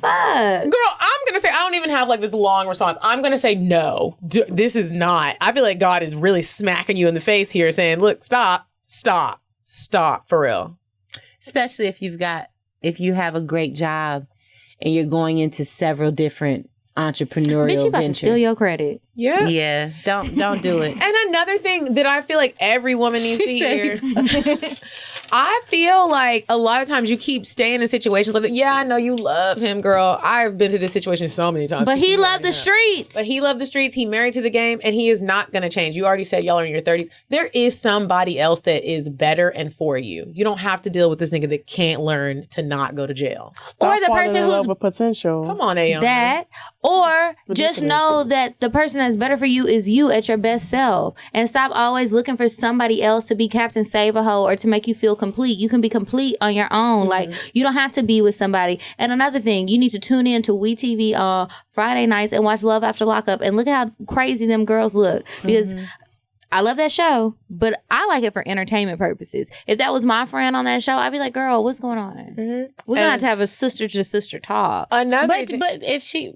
Go ahead. I don't want to be annoying. No, you're not annoying. Go ahead. Be They the devil's probably advocate. really want to hear from you. Me and They Kiki do. go all day back and forth. Okay. If she want to do that shit, do it. All right. Right? Because honestly, you should always do what you want to do. You should. That's You what should I always just do what you want to said. do. But you what I should- will say is there's a child involved. You said you have a kid, but you need to make some other but decisions. What was he it's going to still- jail for? She didn't even say it. That's how you know it's bad. It's bad. Maybe it's or something something lightweight. stupid, and then they can keep going back. Maybe he's because a of it. petty criminal. But he gonna keep going back.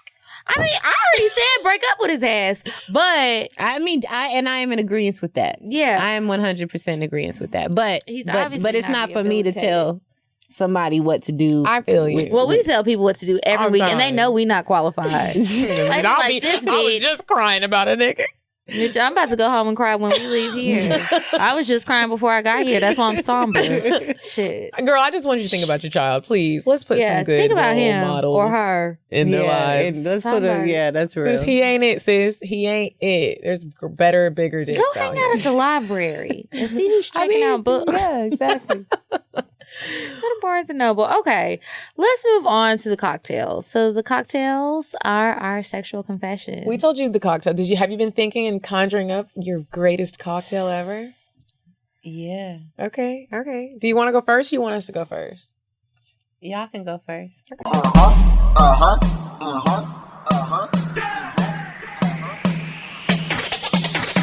I want fuck, I'm gon' fuck 'em. But if he ain't got a buck, I won't cup 'em. Spend 100 on me, it ain't nothing. Run a double D, so stuck 'em. Back to the point, is it some cash in this place? If it is, I probably see the stats in your face, turn around. Once upon a time, not long ago, I was a hoe, was a hoe, was a hoe. Kiki? I mean, I have mine printed. Okay, mine's on my screen. The wanna people go were like, first? we want OG cocktails from y'all. I said, well, Give bitch, me a send minute. me somebody, send us the dates. Bitch, we don't have nobody. We're in bereavement right now. Okay. So this one says, rooftop sloppy toppy turns into tumbling down the side of the house. All right. So, hey, babes. Hey, girl. My girl and I like to get it popping everywhere that we can. So having rooftop sex isn't uncommon.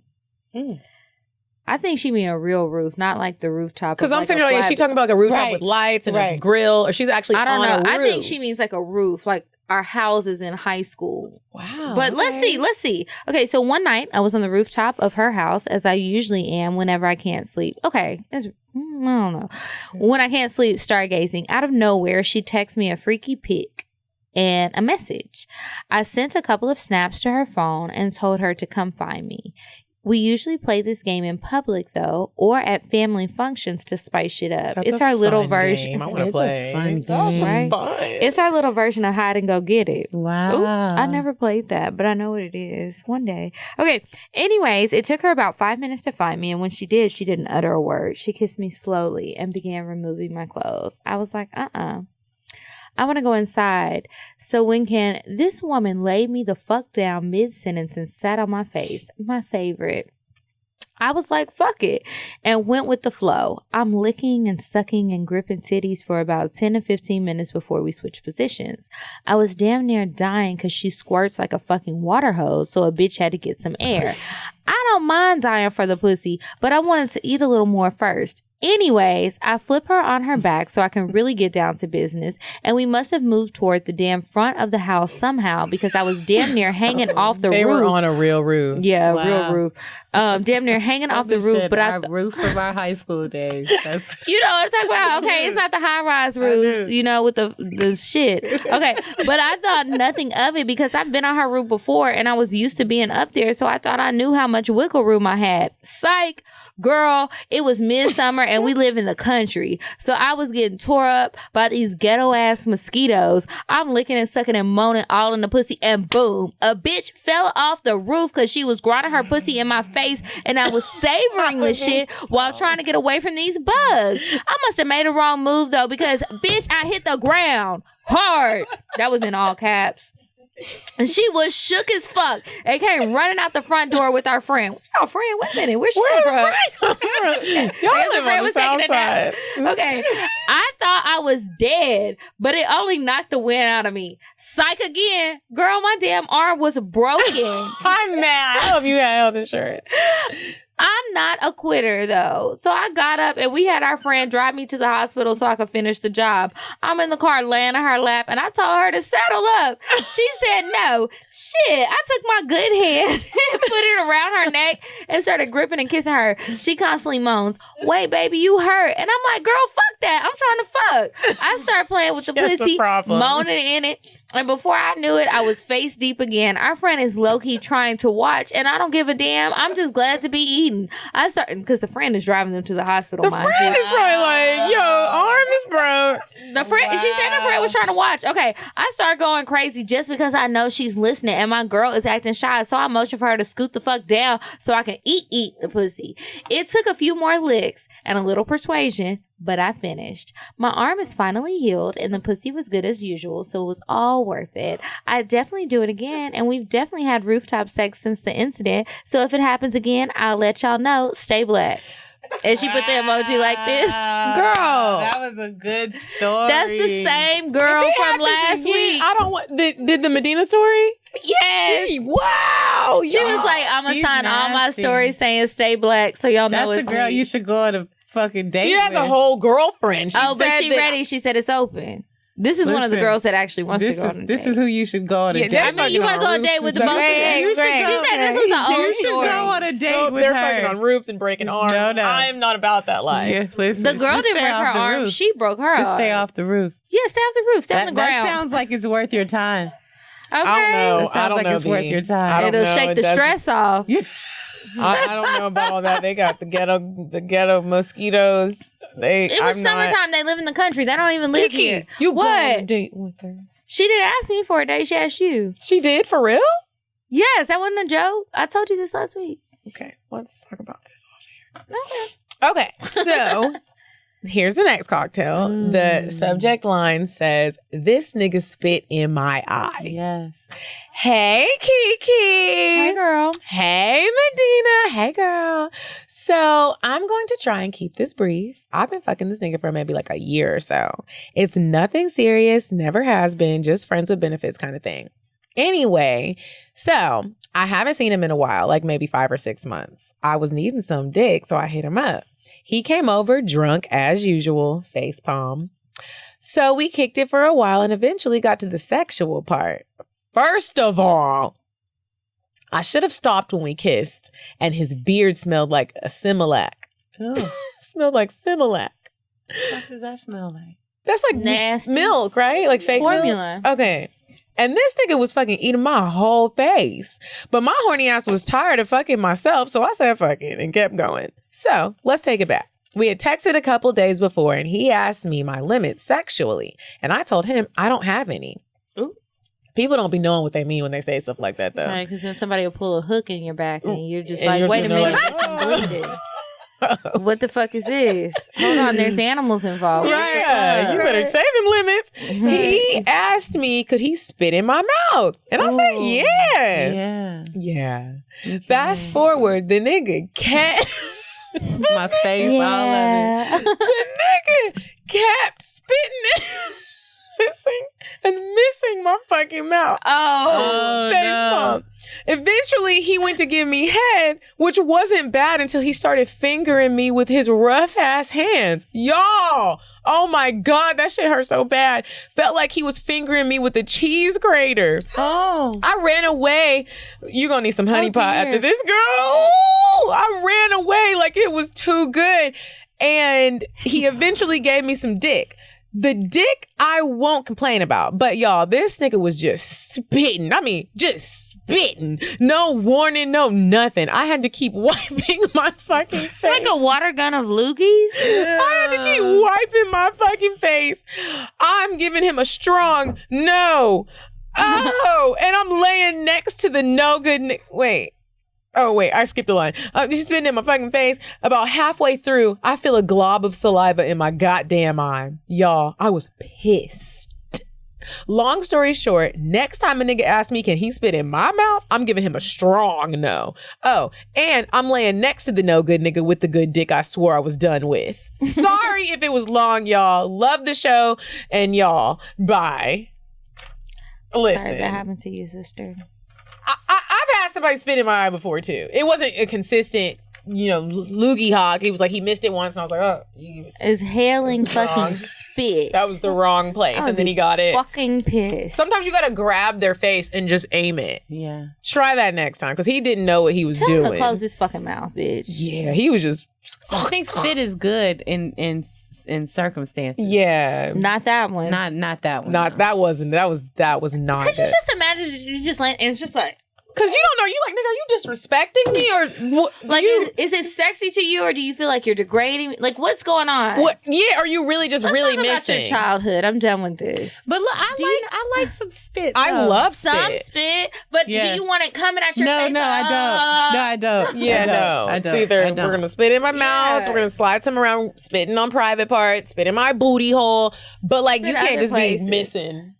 Could you imagine if somebody spit on your face and it rolled up your nose? Oh, that's nasty. That's happened to me before, and it was one of the long ones. Like, remember the movie Big Daddy where the little boys? And he pulls it back up. It was disgusting. He was like hitting it. It was real good. And he was like up above. He was like up above, and he That's a fear did a of slow spit, mine. and it went up my nose. And I was like. I'm not one to ruin the moment, so I didn't want to be like, hey, he's been in my nose. I was just like, bitch, fuck that. He ruined I'm drowning in spit. Could you imagine that's how you go out and everyone's like, what happened to this bitch drowned in a loogie? Yeah, what you gonna tell my mom? Now what are you gonna tell my family now that I'm dead? As Beyonce said, what are you gonna tell everyone now that you've killed me? Beyonce said that? In the little thing before sorry. She's like, oh, what are you gonna say? I was like, whoa, B. No, she wasn't talking about spitting. That's dark. Okay, what's yours? I'm so ready for this. Those were like embarrassing stories. You tell embarrassing stories. Most of mine are embarrassing. All of mine are embarrassing. I think I gave one romantic one. Let me see.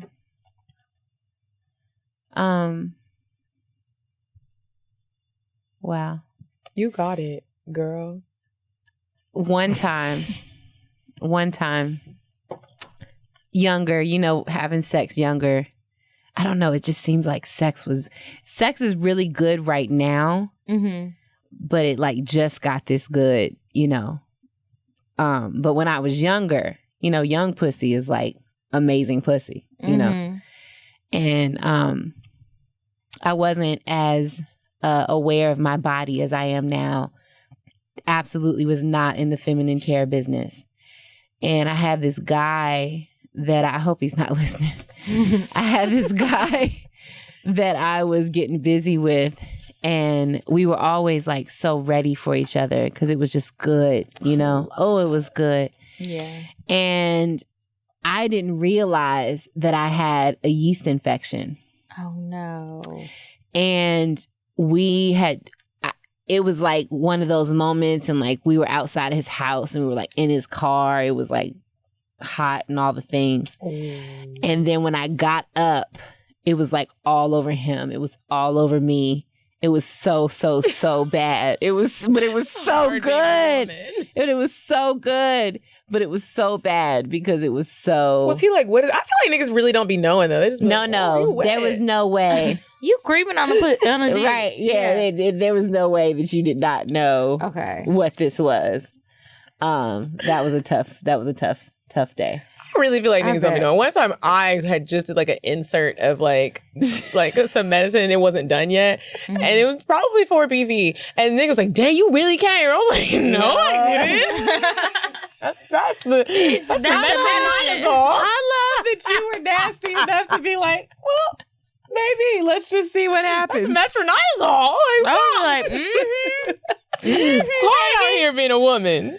Yeah. It is. Yeah. Oh, God. So thank you so much for coming, Beatrice Dixon. Thank you. You are amazing. We're going to continue to buy your products. Thank you. I don't know if you want to like plug anything. You're already fucking successful. But like if you have anything coming up or if you want people to follow your page, if you want them to go to the website, I'm pretty sure everyone knows who you are. But now would be the time to like plug it. Everybody doesn't know who I am. And our website is thehoneypot.co.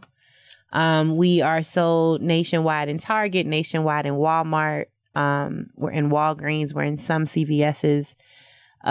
You can pretty much go to our website, go to our store locator, put in your zip code and figure out a store near you. Mm-hmm. You can follow us at The Honey Pot Co. You can follow me at I am B Dixon and BEADIXON. And yeah. And definitely not everybody knows who I am. So thank you for anybody that's listening. Thank you for anybody that has supported us through the years. Being a Black-owned business in feminine care is really dope because Black women buy feminine care, especially when it's washes, like 200% more than any other race. And so the fact that we're a Black-owned business and you have that statistic, it just really, really, really is very, we have a lot of favor, but I have so much gratitude for everybody that has been there and supported us and seen us through challenges and all the things. So that's thank you. Dope. Thank you for creating that. Thank you. I'm going to plug this really quick. Y'all, by the time this episode comes out, it'll be Thursday. Temptation Island also comes out on Thursday. Make sure y'all watch me. Don't judge me because the bitch is acting real crazy. But when I packed for Temptation Island, I made sure I stocked up on my honey pot because I wasn't sure what was going to be going down. So, y'all follow me on Instagram at Coffee Bean Dean. Follow the CockTales page at CockTales Podcast. And then follow me on Instagram and Twitter at Kiki Said So. And until next week, you guys, goodbye.